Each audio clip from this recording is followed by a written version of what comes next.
कह दिया उसको। चरित्र, आज हम चरित्र पर ध्यान ही नहीं दे रहे। चरित्र बेचना मतलब कोई समझ में नहीं आ रहा। छोटे छोटे बच्चे चरित्रहीन हो रहे हैं। हमारा राष्ट्र संकट में पड़ जाएगा अगर हमारे बच्चे व्यवस्थित नहीं हुए, उनकी बुद्धि शुद्ध नहीं हुई, उनका स्वास्थ्य ठीक नहीं रहा। कौन आगे चल करके है? यही पीढ़ी तो है ना, इन्हीं में से तो निकलते हैं हमारे राष्ट्रभक्त, भगवत भक्त, देश सेवी। तो सबसे ये प्रार्थना है कि हमारे नई पीढ़ी को सुधारा जाए, उनकी मानसिकता, उनका बौद्धिक स्तर सुधरे, क्योंकि भगवान ने हमें सेवा के लिए भेजा है सबको। चाहे जितना एकांत गुफा में भजन करे, उसकी भजन की सिद्धि समाज सुधार में लगेगी। अगर समाज सुधार में नहीं हुई तो खास बात नहीं हुई। अपना उद्धार कर लेना कोई खास बात नहीं है। खास बात है अपने जीवन को सत्य और तप में तपा करके समाज को प्रदान कर देना। हाँ, विविध प्रकार से हमारे समाज को सुख पहुंचे, इसी में भगवान विराजमान है।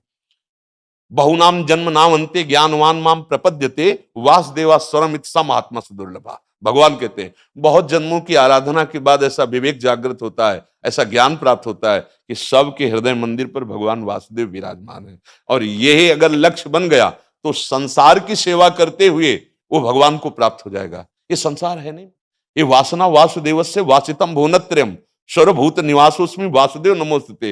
वो वासुदेव ही अपनी वासना, इच्छा, एको हम बहुत श्यामा विस्तार कर लिया है। यही जनाना है कि तुम साधारण देह नहीं हो प्यारे, तुम अविनाशी के बच्चा हो, जो चाहो कर सकते हो। पर तुम्हारी चाह गलत दिशा को चली गई। व्यसन छोड़ो, बेविचार छोड़ो, तो हमारी राष्ट्र सेवा में लगो, समाज सेवा में। बूढ़े बूढ़े माता पिता को जवान बच्चे निकाल दे रहे हैं। क्या ज्ञान है?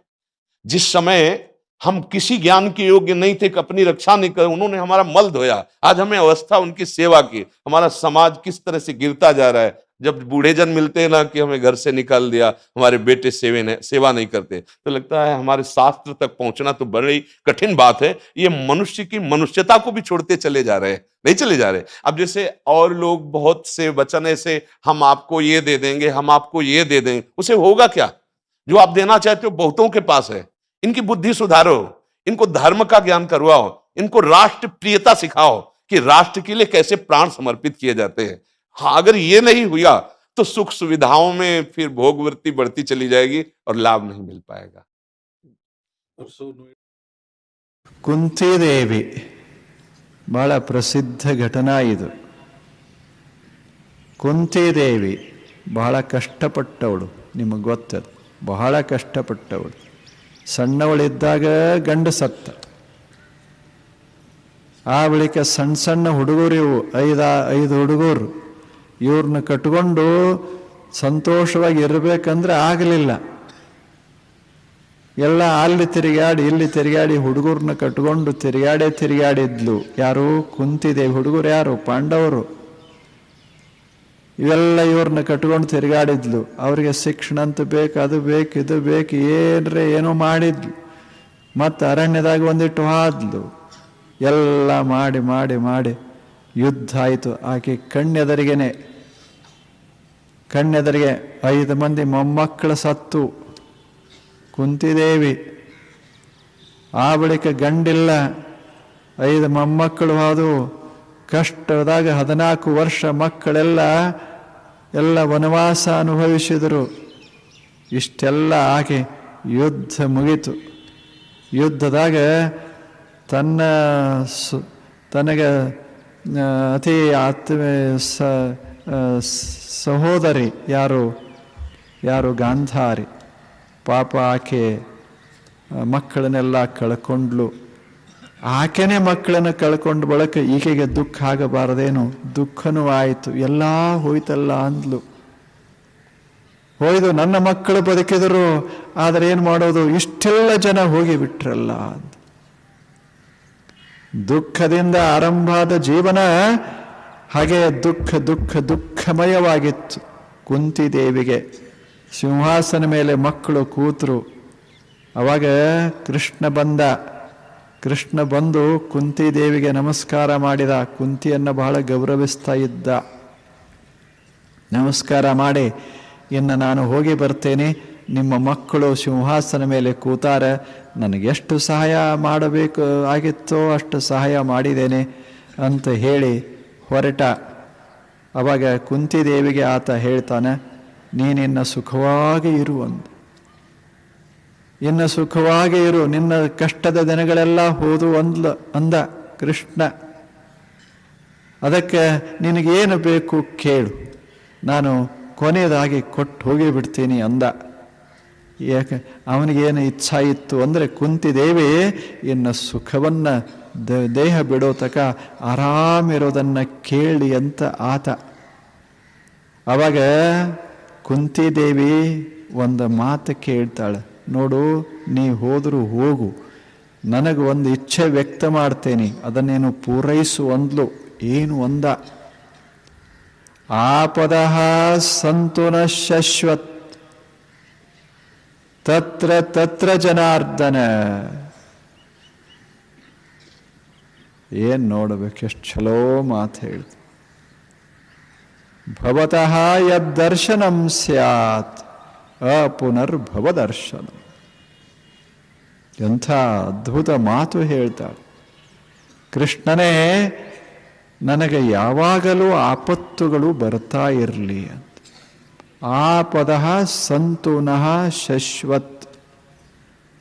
ನನಗೆ ನನ್ನ ಮಕ್ಕಳಿಗೆ ಕಷ್ಟಗಳು ಮ್ಯಾಲಿಂದ ಮ್ಯಾಲ ಬರಲಿ. ಯಾರು ಬೇಡ್ಕೋತಾರ ಹಿಂಗ? ಎಲ್ಲರಿಗೂ ಆಶ್ಚರ್ಯ ಆಯ್ತು. ಅವರ ಮಕ್ಕಳಂದ್ರು, ಸಾಕಾಗಿದೆ, 14 ವರ್ಷ ಹೋಗಿ ಸಾಕಾಗ್ಯದ, 18 ಅಕ್ಷೋಹಿಣಿ ಸೇನೆ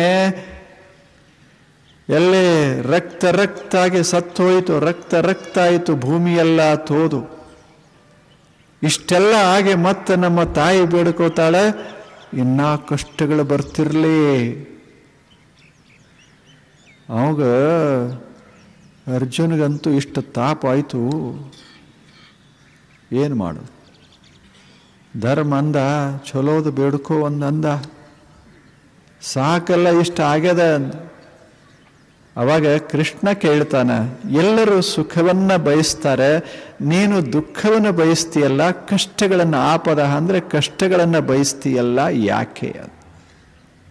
ಕಷ್ಟಗಳು ಬರಲಿ ಅಂದ್ಲು. ಆರಾಮ ಗಾದಿ ಮ್ಯಾಗ ಮಲಗಬಾರ್ದ ನನ್ನ ಮಕ್ಕಳು ಅಂದ್ಲು. ಕಷ್ಟದಾಗ ಇರಬೇಕು, ಕಷ್ಟಗಳನ್ನು ಎದುರಿಸಬೇಕು.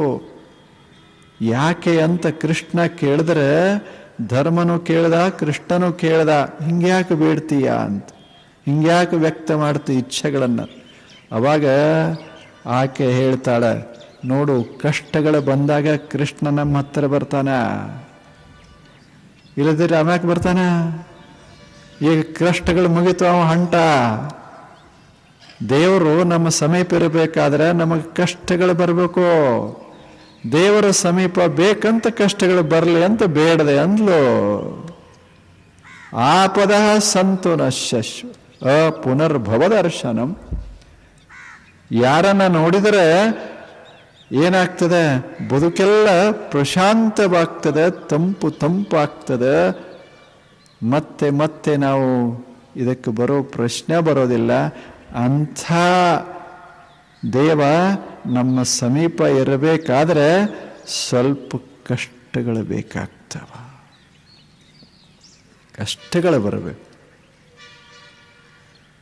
ಬರಬೇಕು ಒಂದಿಷ್ಟು. ಹಿಂಗೆ ಬಂದು ಹೋಯಿತು ಅಂದರೆ ದೇಹನೂ ಗಟ್ಟಿ ಆಗ್ತದೆ, ಮನಸ್ಸು ಗಟ್ಟಿ ಆಗ್ತದೆ. ಆ ಬಳಿಕ ಮನಸ್ಸು ಎಲ್ಲವನ್ನ ಸ್ವೀಕರಿಸುವ ಸಾಮರ್ಥ್ಯ ಪಡಿತು ಅಂದರೆ ಸಂತೋಷ ಪಡಕ್ಕೆ ಶುರು ಮಾಡ್ತದೆ. ಕಷ್ಟಗಳು ಬರಬೇಕು. ಈಗ ನೀವು ಒಂದು ಪ್ರಯೋಗ ಮಾಡಿ, ಮಲ್ಕೊಳ್ಳೋದು, ಎದ್ದು ಕೂಡಲೇ ಒಬ್ಬರು ಬಂದು ನಿಮಗೆ ಪ್ರಾರ್ಥನಾ ಮಾಡೋದು, ತಾವು ಹೇಳಬೇಕು. ಮುಂಜಾವಾಗ್ಯದ ಏನೋ ಹಾಡ್ತಾರಲ್ಲ ಬೆಳಿಗ್ಗೆ, ಹಾಡೋದಿಲ್ಲ ಮುಂಜಾನೆ, ಏಳಿ ಎದ್ದೇಳಿ ಬೆಳಗ್ಗೆ ಆಗ್ಯದ, ಸೂರ್ಯ ಬಂದಾನ, ಅವರು ಬಂದಾರ, ಇವರು ಬಂದಾರ, ತಾವು ಹೇಳಿ ಅಂತ ಹಾಡೋದಿಲ್ಲ. ಹಂಗೆ ನಿಮ್ಮ ಎದುರಿಗೆ ಹಂಗೆ ಹಾಡಿ ತಾವು ಹೇಳಬೇಕು ಅಂತ ಎಬ್ಸೋದು. ಆ ಬಳಿಕ ಎದ್ದು ಕೂಡಲೇ ಇದು ತಗೊಳ್ಳಿ, ಕಾಲಿಗೆ ನೀರ, ಇದು ಮೈಗೆ ನೀರ, ಇದು ಬಟ್ಟೆ, ಹೀಗೆಲ್ಲ ಕೊಡೋರು. ಹೀಗೆಲ್ಲ ಮಾಡ್ಕೋತ ಹೋದ್ರು ಅಂದ್ರೆ ವಿಚಾರ ಮಾಡಿ, ಒಟ್ಟ ಅಲಿಗಾಡಂಗಿಲ್ಲ. ಏನು ಬೇಕೆಲ್ಲ ಪೂರೈಸೋದು. ಹಿಂಗೆ ಕೆಲಸ ಇಲ್ಲ, ಬರೀ ಪೂರೈಸೋದು.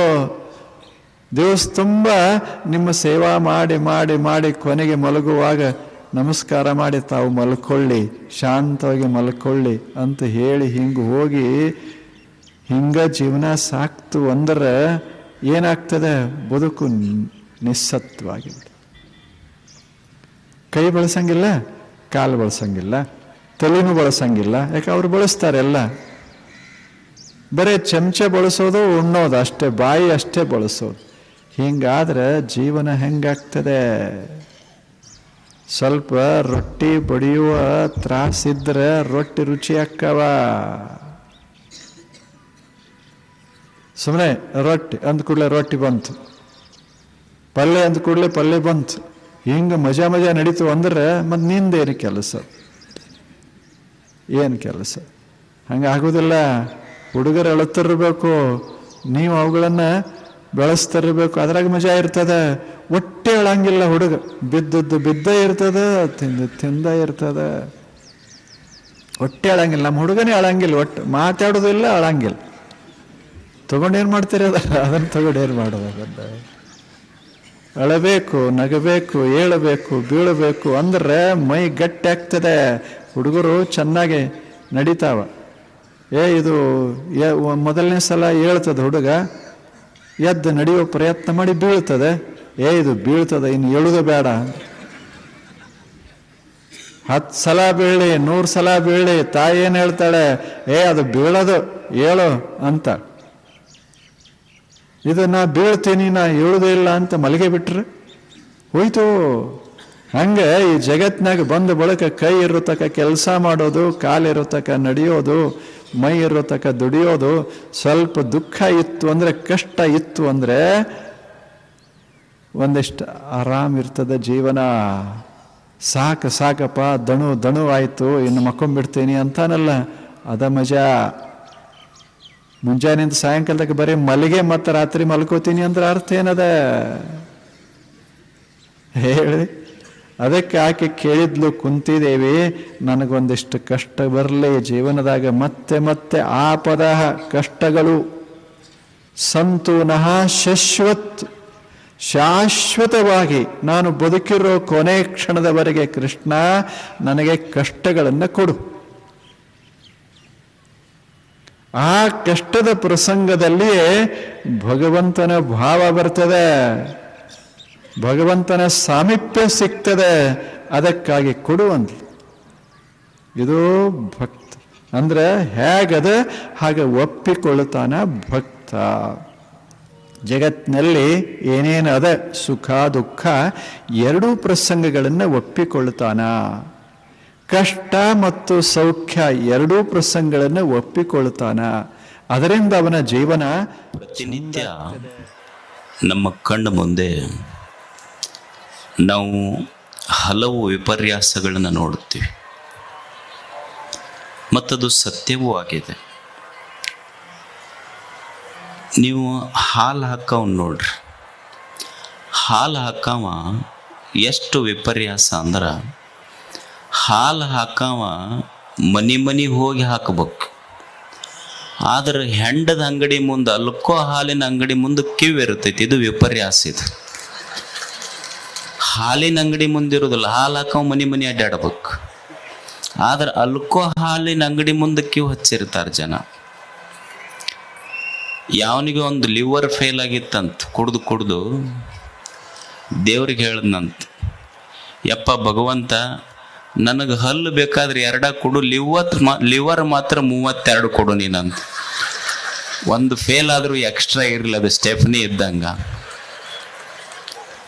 ಎಷ್ಟು ಮಂದಿ ನಾ ಮಠದಾಗ ಎಷ್ಟೋ ತಾಯಂದ್ರೆ ಬರ್ತಾರೆ, ಯಪ್ಪ ಇವ್ರಪ್ಪ ಹುಡುಗನ ಕರ್ಕೊಂಬಂದು ಹೇಳ್ತಿರ್ತಾರೆ ತಾಯಿ, ಯಪ್ಪ ಈ ಹುಡುಗನಪ್ಪ ಬರೇ ಕುಡ್ದು ಮನಿಗೂ ಏನೂ ಕೊಡಲ್ಲ, ನಾನಾ ಉದ್ಯೋಗ ಖಾತ್ರಿ ಮಾಡಬೇಕು, ಇನ್ನೊಬ್ಬರು ಹೊಲದಾಗ ಕೂಲಿ ಮಾಡಬೇಕು, ಅವಕ್ಕೆ ಯಾರೂ ಜೋಪಾನ ಮಾಡೋರಿಲ್ಲ, ಸಾಲಿ ಕಲ್ಸಕ್ಕೆ ಅವ ಕೊಡೋದಿಲ್ಲ, ನಿನ್ನ ಮಠದಾಗ ಬಿಟ್ಟು ಹೊಕ್ಕಿನ ಮಡಗನಿ ಅಂತ ಒಂದು ಸುಮಾರು ಸಾವಿರಾರು ತಾಯಂದಿರು ಹಾಸ್ಟೆಲ್ನಲ್ಲಿ ಅಂಥ ಮಕ್ಕಳನ್ನ ಬಿಟ್ಟಾರ. ನೂರಾರು ತಾಯಂದಿರು. ಅಂದ್ರೆ ನಮ್ಮಲ್ಲಿ ಅವರಷ್ಟೇ ಅಲ್ಲ, ಭಾಳಷ್ಟು ಜನ ಇವತ್ತು ಕುಡಿತಕ್ಕೆ ಎಷ್ಟು ದಾಸರಾಗಿದ್ದಾರೆ. ಇದು ಸರ್ಕಾರಗಳು, ಮಠಗಳು, ಇನ್ನೊಂದು ಸಂಘ ಸಂಸ್ಥೆಗಳು ಬಹಳಷ್ಟು ಇದರ ಬಗ್ಗೆ ಇದು ಹೋಗಲಾಡಿಸ್ಬೇಕು ಅಂತ ಕೆಲಸನೂ ಮಾಡಿದ್ದಾರೆ. ಸರ್ಕಾರ ಮಾಡಲಿ, ಸಂಘ ಸಂಸ್ಥೆಗಳು ಮಾಡಲಿ, ಪ್ರಶ್ನೆ ಇಲ್ಲ. ಇದು ಕೆಟ್ಟದ್ದು ಅಂತ ನನ್ನ ಆತ್ಮಕ್ಕೆ ತಿಳಿಯುವವರೆಗೆ ಅವನು ಬಿಡೋದಿಲ್ಲ. ಮೊದಲು ನನ್ನ ಆತ್ಮಕ್ಕೆ ತಿಳಿಬೇಕದು ಅಷ್ಟೆ. ಇದಕ್ಕೆ ಮೀರಿ ಕೆಲವು ಮಂದಿ ಇರ್ತಾರೆ, ಅವ್ರು ಎಷ್ಟು ದಾಸರಾಗಿ ಮನ್ಯಾಗ ಹೇಳ್ತಿರ್ತಾರೆ ಬೇಡ ಇದು ಕುಡಿಯೋದು ಅಂತಂದ್ರು, ಅವ್ರು ಬಿಟ್ಟರೆ ನಿನ್ನ ಬಿಡ್ತೀನಿ ಇದನ್ನು ಬಿಡೋದಿಲ್ಲ ನೋಡು ಅಂತ ಇರ್ತಾರೆ. ಅವ್ರು ಅಷ್ಟು ಗಟ್ಟಿ ನಿರ್ಧಾರ ಮಾಡಿರ್ತಾರೆ. ಅಲ್ಲೊಬ್ರು ಅಮ್ಮ ಕುಂತಾರಲ್ಲ, ಸಂಪತ್ ಪಾಲ್ ದೇವಿ, ಉತ್ತರ ಪ್ರದೇಶ ಆಯೇ ಹೇ. ಈಗ ಚಪ್ಪಾಳಿ ಬಡಿತೀರಿ ನೀವು, ಅವ್ರ ಬಗ್ಗೆ ಹೇಳಿದ್ರು ಒಬ್ರು ಚಪ್ಪಾಳಿ ಬಡೋದಿಲ್ಲ ನೀವು. She is A very special guest for us. ಆ ಅಮ್ಮ ಏನು ಮಾಡ್ಯಾಳ ಅಂದ್ರೆ 12ನೇ ವರ್ಷಕ್ಕೆ ಮದುವೆ ಆತಕ್ಕಿಗೆ, 20 ವರ್ಷಕ್ಕೆ 5 ಮಂದಿ ಮಕ್ಕಳು, ಬಡತನ, ಮನಿ ಮಗಳೊಂದು ಬಡವ ಕುಟುಂಬ. ಅವ ಗಂಡ ಬರೇ ಕುಡ್ದು ಬಂದು ಹೆಣ್ತಿಗೆ ಬಡಿತಿದ್ನಂತ. ಮತ್ತು ಇವು ಕುಡ್ದು ಬಂದು ಹೆಣ್ಮಕ್ಳಿಗೆ ಬಡಿಯೋರ್ದು ಒಂದು ಸಂಖ್ಯೆ ಭಾಳ ಆತು ಊರಾಗ. ಕುಡಿಯೋದು, ಹೆಣ್ಮಕ್ಳನ್ನ ಹಾಕ್ಕೊಂಡು ಬಡಿಯೋದು. ಈ ಹೆಣ್ಮಕ್ಳಿಗೆ ಸಾಕಾತ್. ಈ ಅಮ್ಮ ಏನು ಮಾಡಲ್ಲ ಅಂದ್ರೆ, ಬರೇ ಇವು ದುಡಿಯೋರು ನಾವು, ಕುಡಿಯೋರು ಅವರು. ಕುಡ್ದು ಬಂದು ಬರೇ ಬಡ್ಕೊಂತ ಅಡ್ಡಾಡಿದ್ರೆ ನಾವು ಸಂಸಾರ ಹೆಂಗೆ ಕಟ್ಟೋದಂತ ತಿಳ್ಕೊಂಡು ಒಂದು ಗುಲಾಬಿ ಗ್ಯಾಂಗ್ ಅಂತ ತಯಾರು ಮಾಡಿದ್ಲು. ಊರಾಗ ಒಂದು 7-8 ಮಂದಿ ಕೂಡಿಸ್ಕೊಂಡು ಅಕ್ಕಿ ಏನು ಮಾಡಿದ್ಲು ಅಂದ್ರೆ, ಒಟ್ಟ ಚಲೋ ಬಡಿಗೆ लट्टा लाठी का बारे में बोल रहा हूं मैं। हाँ, आप बाद में वो बोलेंगे, आपको हिंदी में समझाएंगे. ಅಂದ್ರೆ ನಾ ಸ್ವಲ್ಪ ಕನ್ನಡದಾಗ ಚಲೋ ಹೇಳಿದ್ನಿ ಅಂದ್ರೆ ಹಿಂದಿ ತಿಳಿತೈತಿ ನಿಮಗೆ. ಆಮೇಲೆ ಆಕಿ ಏನು ಮಾಡಿದ್ಲು ಅಂದ್ರೆ, ಚಲೋ 7-8 ಮಂದಿ ಕೂಡಿ ಮುರಿ ನಮ್ಮ ಕರ್ನಾಟಕದ ಬಡಿಗೆ ಮುರಿತಾವ, ಉತ್ತರ ಪ್ರದೇಶದ ಬಡಿಗೆ ಜಲ್ದಿ ಮುರಿದಿಲ್ಲ. ಚಲೋ ಲಟ್ಟ ಬಡಿಗೆ ತಗೊಂಡು 7-8 ಮಂದಿ ಕೂಡಿ ಮೊದಲು ಏನು ಮಾಡಿದ್ಲು ಅಂದ್ರೆ, ಇವಕ್ಕೆ ಥಳಸಿದ್ರಿ ಇವಕ್ಕೂ ಬೇಷ್. ಆಮೇಲೆ ಊರಾಗೇನು ಹೊರಗೆ ಅಂಗಡಿ ಇರ್ತಾವಲ್ಲ, ಅಂಗಡಿ ಮತ್ತು ಅವ್ರೇನು ಗಾಡಿ ತೊಗೊಂಬರ್ತಾರಲ್ಲ, ಅವ್ರನ್ನ ಎಬ್ಸಿದ್ರು.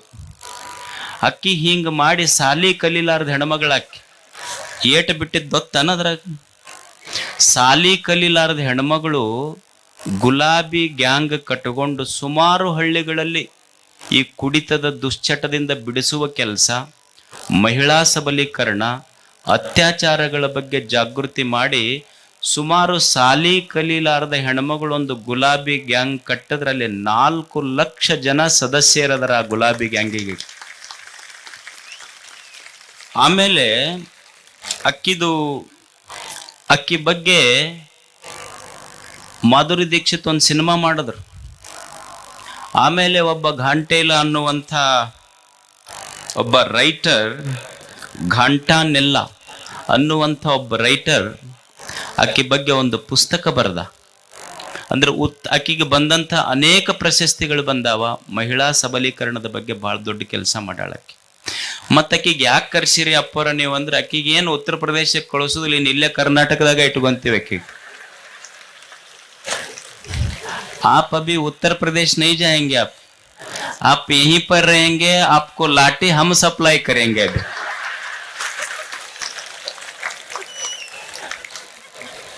अभी गांव गांव में जाएंगे, गुलाबी गैंग यहां पर भी रहेगा. अभी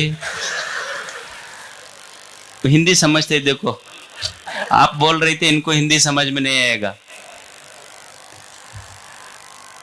ಅವರು ಇದನ್ನ ಯಾಕೆ ಕರೆಸಿದೆ ನಾನು ಅವ್ರಿಗೆ ಅಂದ್ರೆ, ಮತ್ತೆ ನೀವು ಹೆಣ್ಮಕ್ಳು ಲಾಠಿ ತಯಾರು ಮಾಡಿರಿ ಸುಮ್ಮನೆ ಹೇಳಾಕ ಅವ್ರಿಗೆ ಕರೆಸಿದ್ದು. ಆದ್ರೆ ಈ ಚಟದಿಂದ ಮುಕ್ತ ಆಗಬೇಕು ಸಮಾಜ. ಎಷ್ಟು ಜನ ಮಕ್ಕಳು ಅನಾಥರಾಗ್ತಾ ಇದ್ದಾರೆ ಇದರಿಂದ. ಒಂದು ಹುಡುಗ ಬಾರ್ನ್ಯಾಗ ಕೆಲಸ ಮಾಡ್ತಿತ್ತಂತ. ಒಬ್ಬ ಯಜಮಾನ ಕುಡ್ಯಾಕ ಬಂದಾಗ ಬಾರಿನಲ್ಲಿ ಕೆಲಸ ಮಾಡುವಂಥ ಹುಡುಗಗ ಕುಡ್ಯಾಕ ಬಂದ ಮನುಷ್ಯ ಹೇಳದ್, ನನ್ನ ಸಣ್ಣ ಮಗು ಆ ಬಾರ್ನ್ಯಾಗ ಬಾಟ್ಲಿ ಎತ್ತಿ ಕೊಡ್ತಿತ್ತಂತ ಅವನಿಗೆ. ನೀ ಸಣ್ಣ ಹುಡುಗ, ನೀ ಬಾರ್ನ್ಯಾಗ ಕೆಲಸ ಮಾಡಬಾರ್ದಪ್ಪ, ನೀ ಇಲ್ಯಾಕೆ ಬರಕ್ಕೆ ಹೋಗಿದ್ದಿ ಅಂತ ದೊಡ್ಡ ಯಜಮಾನ ಹುಡುಗಿಗೆ ಹೇಳ್ದ. ಅವಾಗ ಹುಡುಗ ಹೇಳ್ದಂತ, ನಿಮ್ಮಂಥ ತಂದೆಗಳಿಲ್ಲಿ ಬರೋದು ಬಿಟ್ಟಿದ್ರೆ ನಮ್ಮಂಥ ಮಕ್ಕಳು ಯಾಕೆ ಬಾರ್ನ್ಯಾಗ ಕೆಲಸ ಮಾಡಕ್ಕೆ ಬರ್ತಿದ್ದೀವಿ ನಾವು. ಅದಕ್ಕೆ ಇದರಿಂದ ಮುಕ್ತ ಆಗಬೇಕು ಅನ್ನುವಂಥದ್ದು ನಮ್ಮ ಸಮಾಜ. ಅದಕ್ಕೆ ಅವರೊಂದು ಸ್ಫೂರ್ತಿಯಾಗಿ ಇಲ್ಲಿಗೆ ಬಂದಿದ್ದಾರೆ. ಅಂಥ ಮಹಿಳೆ, ಸಾಲಿ ಕಲಿಲಾರ್ದ ಮಹಿಳೆ, ಸುಮಾರು 4 ಲಕ್ಷ ಜನ ಹೆಣ್ಮಕ್ಕಳನ್ನು ಕಟ್ಟಿಕೊಂಡು ಇದರ ವಿರುದ್ಧ ಏಕಾಂಗಿಯಾಗಿ ಹೋರಾಡ್ತಾ ಇದ್ದಾರೆ. ಅವರಿಗೆ ಈ ನಾಡಿನ ಪರವಾಗಿ ಒಂದು ಜೋರಾದ ಚಪ್ಪಾಳೆಯನ್ನು ಕೊಟ್ಟು ಅವರಿಗೆ ಭಾಗ್ಯನಗರದ ಪೂಜ್ಯರು ಸನ್ಮಾನಿಸಬೇಕು. मैं आपको इस मंच पर निमंत्रित करता हूं.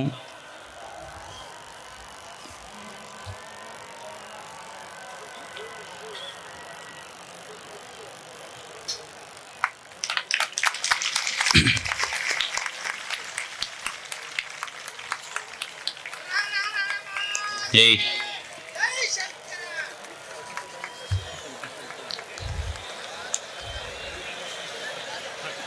ನಿನಗೆ ಊರಿಗೆ ಹೋಗಿಂದೊಂದು ಬಡಿಗೆ ಕೊಡ್ತೀವಪ್ಪ ನಿನಗೆ, ಇಲ್ಲಿ ಬೇಡ. मैं आपको निमंत्रित करता हूं, आप 2 शब्द कहे, अब फिर आना, लाठी लेके ही आना. हम इधर हॉस्पिटल भी बनाएंगे उनको.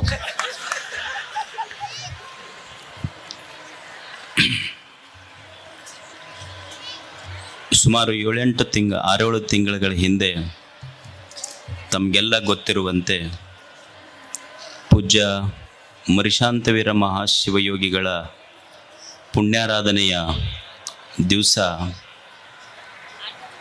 ಮಠದ ವಸತಿ ನಿಲಯದಲ್ಲಿ ಮಕ್ಕಳು ಜಾಸ್ತಿ ಆಗ್ತಾ ಇದ್ದಾರೆ, ಮಕ್ಕಳ ಸಂಖ್ಯೆ ಅಂತ ಹೇಳಿ ಆ ದಿನ ಪೂಜೆ ಮಾಡಿ ಅಡಿಗಲ್ಲ ಸಮಾರಂಭ ಮಾಡಿದ್ವಿ.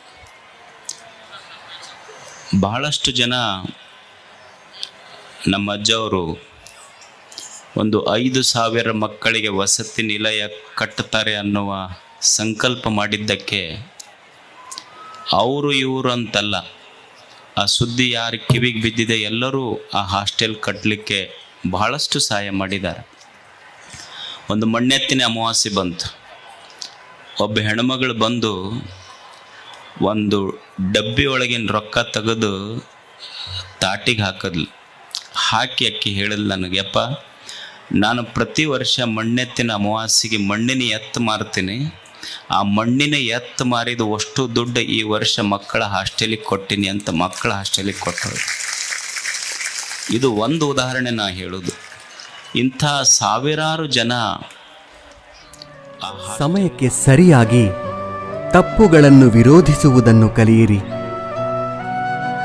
ದೇವರು ನಮ್ಮ ಜೊತೆಗಿಲ್ಲ, ನಮ್ಮ ಮನಸ್ಸಿನಲ್ಲಿಯೂ ಇಲ್ಲ. ಕೇವಲ ನಮ್ಮ ಆತ್ಮವಿಶ್ವಾಸದಲ್ಲಿ ಇರುತ್ತಾನೆ. ಯಾವಾಗ ಮನುಷ್ಯನು ತಾನು ಮಾಡಿದ ಕರ್ಮಫಲಗಳನ್ನು ಇದೇ ಜನ್ಮದಲ್ಲಿ ಅಥವಾ ಮುಂದಿನ ಜನ್ಮದಲ್ಲಿ ಅನುಭವಿಸಬೇಕಾಗುತ್ತದೆ ಎಂಬ ಜ್ಞಾನವನ್ನು ಅರಿತುಕೊಳ್ಳುತ್ತಾನೋ ಆಗ ಇಡೀ ಜಗತ್ತು ಬದಲಾವಣೆಯತ್ತ ಸಾಗಿಬಿಡುತ್ತದೆ. ಚರಿತ್ರೆಯಲ್ಲಿ ಗೆದ್ದವನಿಗೆ ಗೆದ್ದವನು ಎನ್ನುವ ಜಾಗವಿದೆ. ಸೋತವನಿಗೆ ಕೂಡ ಇಂಥವನೊಂದಿಗೆ ಸೆಣಸಾಡಿ ಸೋತ ಎನ್ನುವ ಜಾಗವಿದೆ. ಆದರೆ ನಿಂತುಕೊಂಡು ನೋಡುವವರಿಗೆ, ಆಡಿಕೊಂಡು ನಗುವವರಿಗೆ ಚರಿತ್ರೆಯಲ್ಲಿ ಎಲ್ಲಿಯೂ ಕೂಡ ಜಾಗವಿಲ್ಲ. ಕೋಪದಿಂದ ಮಾತನಾಡಿದರೆ ಗುಣವನ್ನು ಕಳೆದುಕೊಳ್ಳುತ್ತೇವೆ. ಹೆಚ್ಚಾಗಿ ಮಾತನಾಡಿದರೆ ಶಾಂತಿಯನ್ನು ಕಳೆದುಕೊಳ್ಳುತ್ತೇವೆ. ಅನಗತ್ಯವಾಗಿ ಮಾತನಾಡಿದರೆ ಕೆಲಸವನ್ನು ಕಳೆದುಕೊಳ್ಳುತ್ತೇವೆ. ಅಹಂಕಾರದಿಂದ ಮಾತನಾಡಿದರೆ ಪ್ರೀತಿಯನ್ನು ಕಳೆದುಕೊಳ್ಳುತ್ತೇವೆ. ಸುಳ್ಳು ಮಾತನಾಡಿದರೆ ಹೆಸರನ್ನು ಕಳೆದುಕೊಳ್ಳುತ್ತೇವೆ. ವೇಗವಾಗಿ ಮಾತನಾಡಿದರೆ ಅರ್ಥವನ್ನು ಕಳೆದುಕೊಳ್ಳುತ್ತೇವೆ. ಪ್ರೀತಿಯಿಂದ ಮಾತನಾಡಿದರೆ ಎಲ್ಲವನ್ನೂ ಗಳಿಸುತ್ತೇವೆ. ಬದುಕಿನಲ್ಲಿ ಏನೇ ನಡೆದರೂ ಒಳ್ಳೆಯದೇ. ವರ್ತಮಾನದಲ್ಲಿ ಏನಾಗುತ್ತಿದೆಯೋ ಅದೆಲ್ಲವೂ ಉತ್ತಮವಾಗಿಯೇ ನಡೆಯುತ್ತದೆ. ಮುಂದೆ ಏನಾಗುವುದೋ ಅದೆಲ್ಲವೂ ಚೆನ್ನಾಗಿಯೇ ಇರುತ್ತದೆ. ಭವಿಷ್ಯದ ಬಗ್ಗೆ ಚಿಂತಿಸಬೇಡಿ, ವರ್ತಮಾನದಲ್ಲಿ ಜೀವಿಸಿ. ಒಂದು ಬಾರಿ ಅರ್ಜುನ ಶ್ರೀಕೃಷ್ಣನನ್ನು ಕೇಳುತ್ತಾನೆ, ಎಲ್ಲವೂ ಹಣೆಬರಹದಲ್ಲೇ ಬರೆದಿದ್ದರೆ ಪ್ರಯತ್ನಪಟ್ಟು ಫಲವೇನು ಎಂದು. ಆವಾಗ ಶ್ರೀಕೃಷ್ಣನು ಉತ್ತರಿಸುತ್ತಾನೆ, ಯಾರಿಗೆ ಗೊತ್ತು, ಪ್ರಯತ್ನಪಟ್ಟರೆ ಸಿಗುತ್ತದೆ ಎಂದು ಹಣೆಬರಹದಲ್ಲಿ ಬರೆದಿದ್ದರೆ ಪ್ರಯತ್ನಂ ಸರ್ವಸಿದ್ಧಿ ಸಾಧನಂ. ಒಮ್ಮೆ ನಾರದರು ಶ್ರೀಕೃಷ್ಣನನ್ನು ಕೇಳಿದರಂತೆ, ಈ ಪ್ರಪಂಚದಲ್ಲಿ ಎಲ್ಲರೂ ದುಃಖಿಗಳಾಗಿದ್ದಾರೆ ಏಕೆ ಎಂದು. ಆಗ ಶ್ರೀಕೃಷ್ಣನು ಮುಗುಳ್ನಗುತ್ತಾ ಹೇಳಿದನಂತೆ, ಸುಖ ಎಲ್ಲರ ಬಳಿಯೂ ಇದೆ, ಆದರೆ ಎಲ್ಲರೂ ಇನ್ನೊಬ್ಬರ ಸಂತೋಷದಿಂದ ದುಃಖಿಗಳಾಗಿದ್ದಾರೆ ಅಷ್ಟೇ.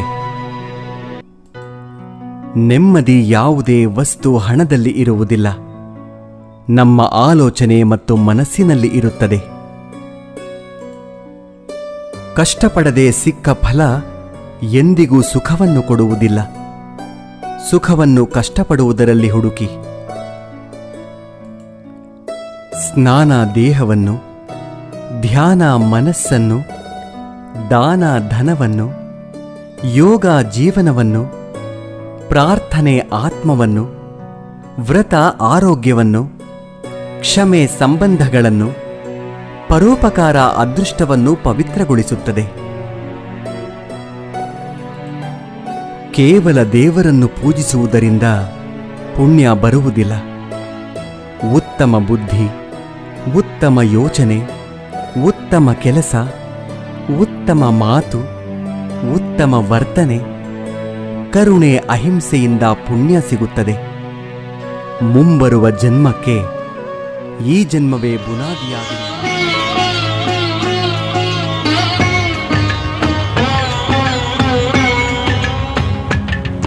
ಏನು ತಂದೆಯೋ ನೀನು ಬರುವಾಗ,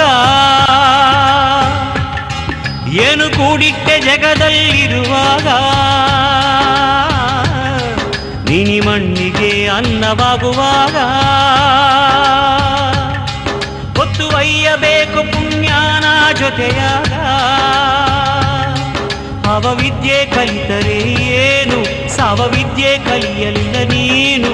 ಅವವಿದ್ಯೆ ಕಲಿತರೆ ಏನು, ಸಾವವಿದ್ಯೆ ಕಲಿಯಲಿಲ್ಲ ನೀನು ಎಂದು ವಚನ ನುಡಿದರು ಅಕ್ಕ, ತಲೆಗೇರಲಿಲ್ಲ ಕಾಯಕ.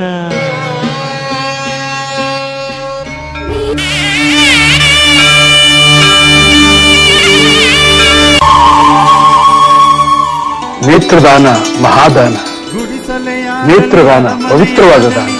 ನಮ್ಮ ಈ ಎರಡು ಕಣ್ಣುಗಳಿಂದ ಇಬ್ಬರು ಅಂಧರಿಗೆ ಕಣ್ಣುಗಳು ಬರೋದಾದರೆ ನಾನು ಮಾತ್ರ ಅಲ್ಲ, ನಮ್ಮ ಮನೆಯವರ ಮಕ್ಕಳ ಮೊಮ್ಮಕ್ಕಳಾದಿಯಾಗಿ ನಮ್ಮ ಕಣ್ಣುಗಳನ್ನು ದಾನ ಮಾಡೋದಕ್ಕೆ ನಾವು ಸಿದ್ಧವಾಗಿದ್ದೇವೆ. ಅಮೂಲ್ಯವಾದ ಎರಡು ಕಣ್ಣುಗಳು ಮಣ್ಣು ಪಾಲಾಗುವುದಕ್ಕಿಂತ ಕತ್ತಲಲ್ಲಿ ಕುಳಿತಿರುವ ಇಬ್ಬರು ಅಂಧರಿಗೆ ದಾರಿದೀಪವಾಗಲಿ. ಎಲ್ಲರೂ ಮನಸ್ಸು ಮಾಡೋಣ. ಅಂದ್ರೆ ನೇತ್ರದಾನ ಮಹಾದಾನ. ನಾವು ನಮ್ಮ ಕಣ್ಗಳನ್ನ ಕೊಟ್ಟರೆ ಇನ್ನಿಬ್ಬರಿಗೆ ಕಣ್ಗಳು ಬರುತ್ತೆ. ಸೊ ಹಾಗಾಗಿ ನೇತ್ರದಾನ ಮಾಡಿ, ಅದು ತುಂಬ ಒಳ್ಳೆಯದು. ನಾನು ಯಾಕೆ ಈ ಮಾತುಗಳನ್ನ ಹೇಳ್ತಾ ಇದ್ದೀನಿ ಅಂದರೆ, ನಮ್ಮ ತಂದೆಯವರು ನಿಧನರಾದಾಗ ಅವ್ರ 2 ಕಣ್ಗಳು ಇನ್ನೊಬ್ಬ ಜೀವಕ್ಕೆ ಜಗತ್ತನ್ನ ತೋರಿಸ್ಕೊಡ್ತು. ಹಾಗಾಗಿ ನೇತ್ರದಾನ ಮಾಡಿ, ಎಲ್ರಿಗೂ ಒಳ್ಳೇದಾಗಲಿ. Thank you so much. Appu ತುಂಬ ಯಂಗ್ ಇದ್ರು, ಅವ್ರ ಕಣ್ಗಳು ತುಂಬ ಈಕ್ವಾಲಿಟಿ ತುಂಬ ಚೆನ್ನಾಗಿತ್ತು. ಸೊ ಅದಕ್ಕೆ ಅಪ್ಪು ಅವ್ರ ಕಣ್ಗಳನ್ನ ಶನಿವಾರ ದಿವಸ ನಾನು ಹೇಳಿದ್ನಲ್ಲ ಆಪರೇಷನ್ ಮಾಡಿದ್ವಿ. ಅದು ಇಬ್ಬರಲ್ಲ 4 ಜನರಿಗೆ ಆ ಕಣ್ಗಳನ್ನ ಜೋಡಿಸಿದ್ವಿ, ಥಿಂಕ್ ಮಾಡೋದಿಲ್ಲ. ಸೊ ಆದರೂ ಕೂಡ ಅಷ್ಟು ಕಾಳಜಿ ಇದೆ ಅವ್ರಿಗೆ ನೇತ್ರದಾನದ ಬಗ್ಗೆ. ಆ ಕಣ್ಗಳನ್ನ ದಾನ ಮಾಡಿ ಒಂದು ಒಳ್ಳೆ ಸಂದೇಶ ಕಳಿಸಿದ್ದಾರೆ ಸರ್ ನಮ್ಮ ಜನರಿಗೆ. ಸೊ ಅದಕ್ಕೆ ನಾನು ಕೇಳೋದಿಷ್ಟೇ, ಎಲ್ಲರೂ ಈ ನೇತ್ರದಾನಕ್ಕೆ ಮುಂದೆ ಬರಬೇಕು. ನೇತ್ರದಾನ ಒಂದು ಪವಿತ್ರವಾದ ದಾನ. ಅದು ತೀರದ ಮೇಲೆ ಮಾಡುವಂಥ ಒಂದು ಕಾರ್ಯ ಅಲ್ವಾ. 6 ಗಂಟೆ ಒಳಗೆ ಆಗಬೇಕು. ಅದು ಸುಟ್ಟು ಬೂದಿ ಪಾಲು ಮಾಡೋದು ಅಥವಾ ಕೂತು ಮಣ್ಪಾಲು ಮಾಡೋದಕ್ಕಿಂತ ಅದನ್ನು ದಾನ ಮಾಡಿ ಕತ್ತಲಲ್ಲಿ ಕುಳಿತಿರುವ ಅಂಧರಿಗೆ ಒಂದು ಬೆಳಕು ನೀಡುವ ಒಂದು ಕಾರ್ಯ ಎಲ್ಲರೂ ಮಾಡಬೇಕು. ಸಂಪೂರ್ಣವಾಗಿ ಹೋಗಿಲ್ಲ, 2 ಕಣ್ಣು ಇಲ್ಲಿ ಬಿಟ್ಟು ಹೋಗಿದ್ದೇನೆ, ನಮ್ಮನ್ನ ನೋಡ್ತಾ ಇದೆ. ಅದು 4 ಜನಕ್ಕೆ ಆಗಿದೆ. ಇದು ನಮ್ಗೆ ಒಂದು ಶಕ್ತಿ. ಇಲ್ಲಿ ಈ ಜಾಗ ಯಾಕೆ ಅಂದ್ರೆ 3 ಜನ, ನಮ್ಮ ಅಪ್ಪಾಜಿ, ಅಮ್ಮ, ನನ್ನ ತಮ್ಮ, 3 ಜನ ಇಡೀ ಕುಟುಂಬದ ಸಮೇತ ಅವ್ರ ಕಣ್ಗಳನ್ನ ಇಲ್ಲಿ ಬಿಟ್ಟು ಹೋಗಿದ್ರೆ, ಯಾವ ಅಭಿಮಾನಿ ದೇವರುಗಳು ಅದನ್ನ ನೋಡ್ತಾ ಇದ್ರೆ ನೀವೆಲ್ಲ ನೋಡ್ಬೋದು. ಅಪ್ಪಾಜಿ ಅವರು ಅವ್ರ ಸಿನಿಮಾ ಎಂಟ್ರ್ ಆಗಿದೆ, ಬೇಡ ಕಣ್ಣಪ್ಪ ಇದ್ರೆ 2 ಕಣ್ಣನ್ನ ದೇವರಿಗೆ ದಾನ ಮಾಡ್ತಾರೆ. ಅವ್ರು ಹೋಗ್ತಾರೆ 2 ಕಣ್ಣನ್ನ ಅಭಿಮಾನಿ ದೇವರುಗಳಿಗೆ ಕೊಟ್ಟು ಹೋಗ್ತಾರೆ. ಇದು ಅವ್ರ ಜೀವನದಲ್ಲಿ ಬರೆದಿರೋಂತ ಒಂದು ಸಂದೇಶ ದೇವರು. ಇದನ್ನ ಪುಣ್ಯಕ್ಕೆ ನಮ್ಮ ಅಮ್ಮನೂ ಮಾಡಿದ್ರು, ನಮ್ಮ ತಮ್ಮನೂ ಮಾಡಿದ್ರು. ನಮ್ ತಂದೆನ ನಮ್ ಕಣ್ಗಳನ್ನೆಲ್ಲ ದಾನ ಮಾಡಿ ಹೋಗಿದ್ದಾರೆ. ಅವರು ಮೊದಲನೇ ಸಲ ಡಾಕ್ಟರ್ ಭೇಟಿ ಮಾಡಿದಾಗ ಮೊಮ್ಮಕ್ಕಳು ಆದಿಯಾಗಿ ಎಲ್ಲಾರ ಕಣ್ಣು ದಾನ ಮಾಡ್ತೀವಿ. ಹಿಂದೆ ಮನುಷ್ಯ ಹೋದ್ಮೇಲೆ ಒಂದು ಉಪಯೋಗ ಆಗ್ತಾನೆ ಅಂದ್ರೆ ಇದಕ್ಕಿಂತ ಒಂದು ದೊಡ್ಡ ಗುಣ ಏನ್ ಬೇಕು ನಮ್ಗೆ ಅಂತ ನಮ್ಮ ತಂದೆ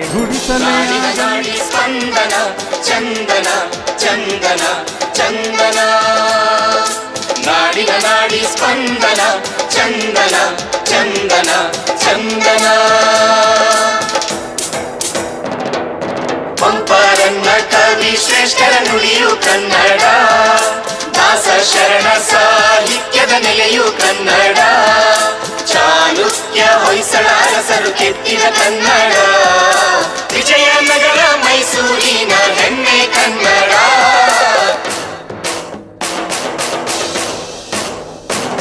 ಕಲೆ ಸಂಸ್ಕೃತಿ ವಿಜ್ಞಾನದ ಸ್ಫುರಣ, ಮಾಹಿತಿ ತಂತ್ರಜ್ಞಾನದ ಕಿರಣ, ಜೀವನದಿ ಜೀವ ಸಂಕುಲದ ಚೇತನ, ಕನ್ನಡಿಗನ ನರನಾಡಿಯೇ ಚಂದನ, ಚಂದನ ಚಂದನ.